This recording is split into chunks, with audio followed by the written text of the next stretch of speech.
হিজরতের পর আরব উপদ্বীপে ইসলাম দ্রুত বিস্তার লাভ করে। এতে উদ্বিগ্ন হয়ে মক্কার কুরাইশ এবং তাদের মিত্র গোত্রগুলো একত্রিত হয়। তারা ৬২৭ খ্রিস্টাব্দে একটি বিশাল জোট বাহিনী গঠন করে মদিনা আক্রমণের পরিকল্পনা করে। এই যুদ্ধ ইতিহাসে পরিচিত আহজাবের যুদ্ধ বা খন্দকের যুদ্ধ নামে। বদর ও উহুদের যুদ্ধের পর মুসলমানদের শক্তি ক্রমেই বাড়ছিল। অন্যদিকে মক্কার কুরাইশরা চেয়েছিল ইসলামের কেন্দ্র মদিনাকে ধ্বংস করতে। এ কারণে কুরাইশ, বিভিন্ন আরব গোত্র এবং কিছু ইহুদি গোত্র একত্র হয়ে প্রায় ১০,০০০ সৈন্যের বিশাল বাহিনী গঠন করে। তাদের লক্ষ্য ছিল মদিনা শহরকে অবরোধ করে মুসলমানদের সম্পূর্ণভাবে পরাজিত করা। এই খবর মদিনায় পৌঁছালে মুসলমানদের মধ্যে উদ্বেগ ছড়িয়ে পড়ে। মহানবী মুহাম্মদ সাল্লাল্লাহু আলাইহি ওয়াসাল্লাম সাহাবীদের সঙ্গে যুদ্ধ কৌশল নিয়ে পরামর্শ করেন। এই সময় পারস্য থেকে আগত সাহাবী সালমান আল ফারসি রাদিয়াল্লাহু আনহু একটি অভিনব কৌশল প্রস্তাব করেন।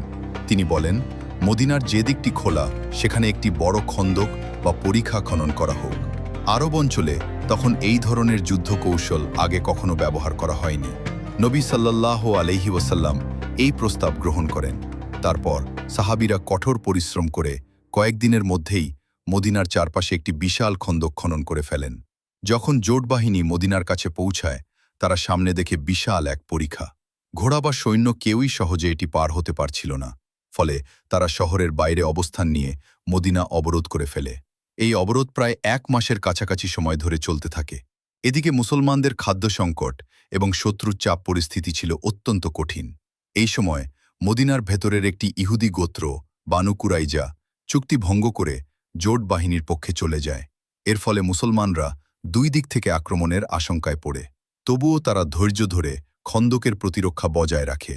ঠিক তখনই আল্লাহর সাহায্যে ঘটে এক অপ্রত্যাশিত ঘটনা। এক রাতে প্রবল ঝড় এবং ঠান্ডা বাতাস জোট বাহিনীর শিবিরে আঘাত হানে। তাদের তাঁবু উড়ে যায়, আগুন নিভে যায় এবং বিশৃঙ্খলা সৃষ্টি হয়।